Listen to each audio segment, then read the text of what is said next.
आपल्याला नेहमी एक प्रश्न पडतो. विचार करणं जास्त महत्त्वाचं आहे की काहीतरी कृती करणं, म्हणजे ज्ञान श्रेष्ठ की कर्म? आणि याच गोंधळातून आजच्या आपल्या चर्चेची सुरुवात होतीये. आपल्याकडे भगवद्गीतेच्या 3ऱ्या अध्यायावर आधारलेले काही स्रोत आहेत, ज्याला कर्मयोग असं म्हणतात. आणि याची सुरुवातच होते अर्जुनाच्या गोंधळाने. तो श्रीकृष्णाला म्हणतो, तुम्ही एकदा ज्ञानाला श्रेष्ठ म्हणता आणि दुसऱ्याच क्षणी मला हे भयंकर युद्ध करायला सांगताय. मला नक्की काय करायचंय ते स्पष्ट सांगा. हा गोंधळ मला खूपच स्वाभाविक वाटतो. हो, आणि हा गोंधळच या अध्यायाचा पाया आहे.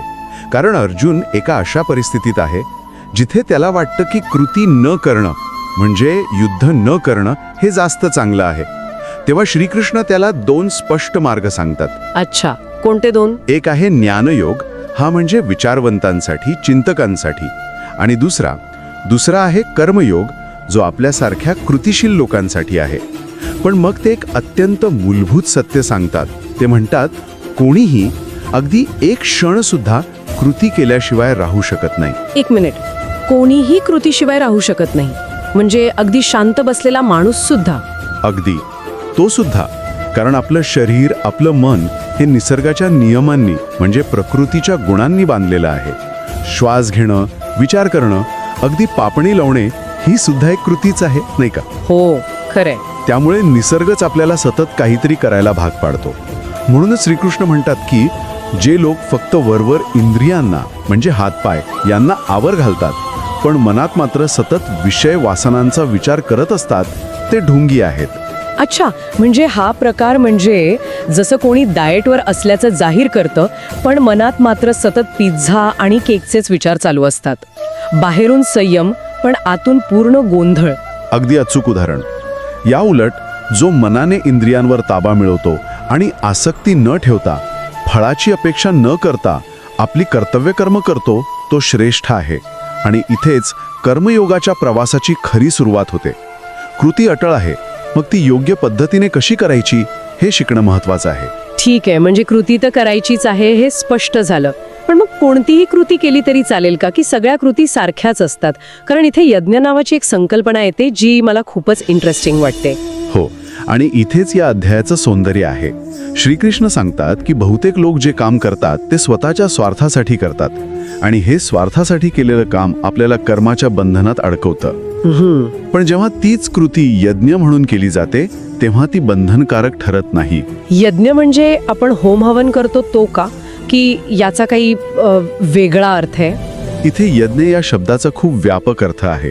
यज्ञ म्हणजे निस्वार्थ भावनेने, त्यागाच्या भावनेने किंवा समाजाच्या, देवाच्या किंवा एका मोठ्या ध्येयाच्या भल्यासाठी केलेली कोणतीही कृती. ती एक अर्पण करण्याची वृत्ती आहे. जेव्हा तुम्ही कामाच्या फळाची अपेक्षा स्वतःसाठी करत नाही तेव्हा ते काम यज्ञ बनतं. ऑफिसचं काम किंवा घरकाम सुद्धा जर योग्य वृत्तीने केलं तर ते एक आध्यात्मिक सराव बनू शकतं. हां, तर कामाकडे बघण्याचा दृष्टिकोनच पूर्णपणे बदलून टाकणारा विचार आहे. बरोबर.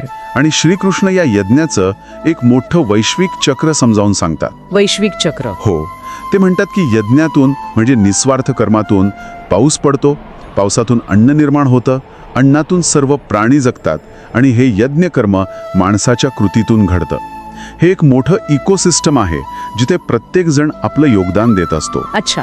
जे या चक्रात आपलं योगदान न देता फक्त निसर्गाकडून किंवा समाजाकडून घेत राहतात त्यांना श्रीकृष्ण चोर असं म्हणतात. चोर? हो, कारण ते स्वतःच्या वाटेची जबाबदारी उचलत नाहीत. वाह, म्हणजे पेईंग युअर ड्यूज किंवा समाजाचं देणं लागतो ही संकल्पना इथे मांडली आहे.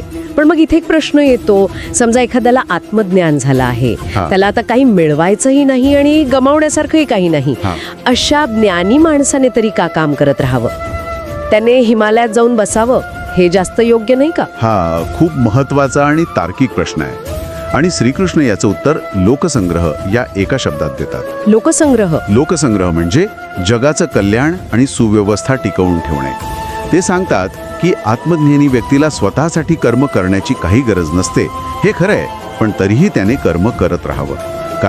कारण सामान्य लोक ज्ञानी आणि श्रेष्ठ लोकांचंच अनुकरण करतात. पण हे थोडं विचित्र नाही का? म्हणजे ज्याला काहीच मिळवायचं नाही तो फक्त दुसऱ्यांसाठी का काम करेल? या त्या ज्ञानी माणसाचा काय फायदा? की हा फक्त एक प्रकारचा सामाजिक दबाव आहे?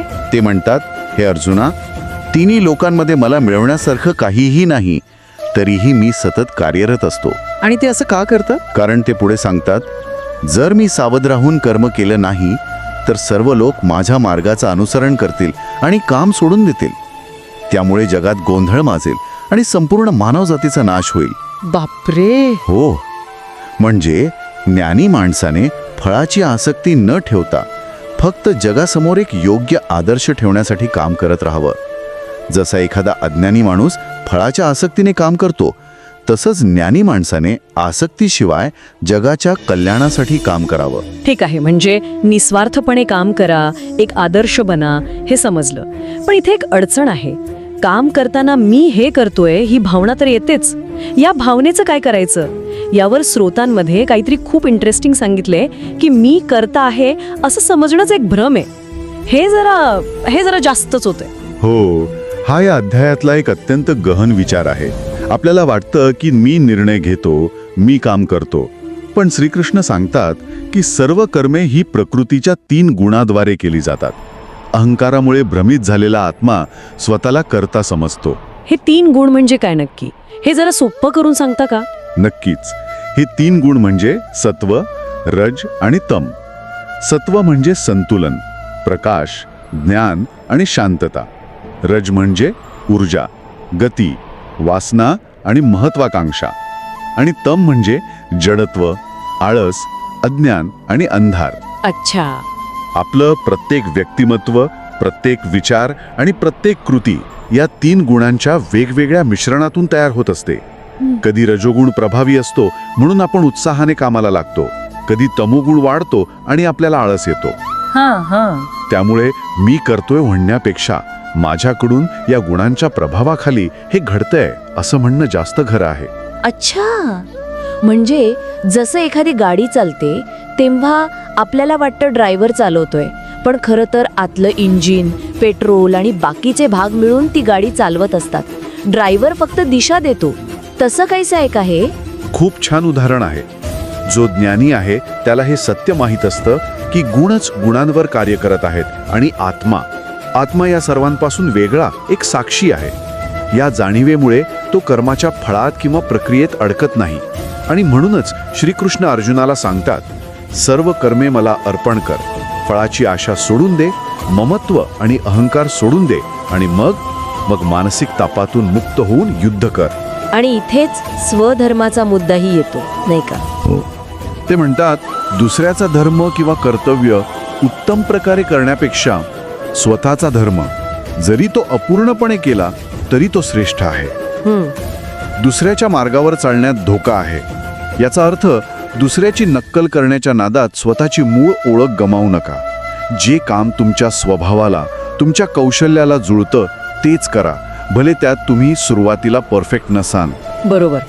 एका इंजिनियरने उत्तम चित्रकार होण्याचा प्रयत्न करण्यापेक्षा एक चांगला इंजिनियर होणं जास्त महत्वाचं आहे. हे सगळं ऐकून अर्जुनाच्या मनात जो प्रश्न आला तोच माझ्याही मनात येतोय.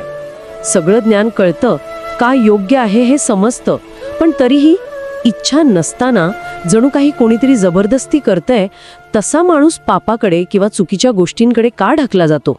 असं काय आहे जे आपल्याकडून हे करून घेतं? आणि हा या अध्यायाचा कळस आहे. अर्जुनाचा हा प्रश्न अत्यंत व्यावहारिक आणि मानवी आहे. यावर श्रीकृष्ण त्याच्या खऱ्या शत्रूची ओळख करून देतात. तो शत्रू बाहेर कोणी नसून आपल्या आतच आहे. तो आहे काम आणि क्रोध. काम म्हणजे इच्छा किंवा वासना, बरोबर? हो, तीव्र इच्छा. ही इच्छा रजोगुणातून निर्माण होते. श्रीकृष्ण सांगतात की ही इच्छा कधीही पूर्ण न होणारी आहे. ती एका अग्नीसारखी आहे आणि हीच माणसाचा सर्वात मोठा, सर्वभक्षक शत्रू आहे. आणि जेव्हा ही इच्छा पूर्ण होत नाही तेव्हा तिचंच रूपांतर क्रोधात होतं. हाच शत्रू आपल्या ज्ञानावर पडदा टाकतो. ज्ञानाला झाकणारा शत्रू. ह्या स्रोतांमध्ये याबद्दल काही सुंदर उपमा दिल्या आहेत. हो, अप्रतिम उपमा आहेत. श्रीकृष्ण म्हणतात, ज्याप्रमाणे धुराने अग्नी झाकला जातो, धुळीने आरसा मळतो किंवा गर्भाशयाने गर्भ झाकलेला असतो, हो, त्याचप्रमाणे या कामरूपी इच्छेने ज्ञान झाकलेलं असतं. या इच्छेचं निवासस्थान कुठे आहे? तर ते आहे आपली इंद्रिय, आपलं मन आणि आपली बुद्धी. हा शत्रू याच ठिकाणी लपून बसतो आणि आपल्या ज्ञानाला भ्रष्ट करतो. आणि हा शत्रू खूप हुशार आहे. तो नेहमी गरजेच्या रूपात येतो. मला फक्त एक नवीन फोन हवाय कारण जुना खूप स्लो झालाय, ही गरज वाटते, पण त्यामागे स्टेटसची वासना लपलेली असू शकते. मग या इतक्या शक्तिशाली आणि धूर्त शत्रूवर विजय मिळवायचा कसा? श्रीकृष्ण यावर एक स्पष्ट मार्ग सांगतात. ते एक उतरंड किंवा काय म्हणतात त्याला, हायरार्की सांगतात. हायरार्की. हो, ते म्हणतात सर्वात आधी इंद्रियांवर नियंत्रण मिळव. पण इंद्रिय शक्तिशाली आहेत. मग ते सांगतात की या शरीरापेक्षा इंद्रिय श्रेष्ठ आहेत, पण इंद्रियांपेक्षाही श्रेष्ठ आहे मन.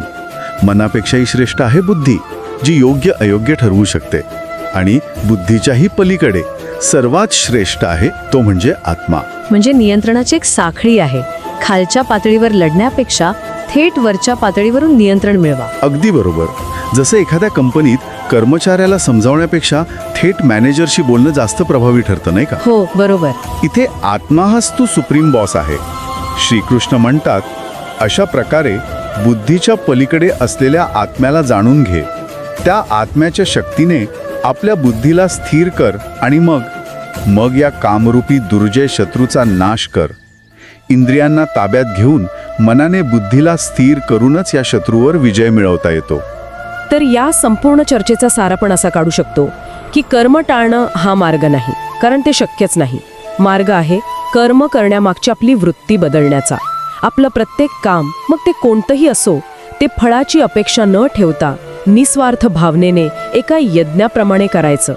हीच निस्वार्थ कृती आपल्याला कर्माच्या बंधनातून मुक्त करते आणि आपल्या सर्वात मोठा शत्रूला म्हणजेच अनियंत्रित इच्छेला जिंकण्यासाठी आपल्याला इंद्रिये, मन आणि बुद्धीच्याही पलीकडे असलेल्या आत्म्याची ओळख करून घ्यावी लागेल. अगदी बरोबर.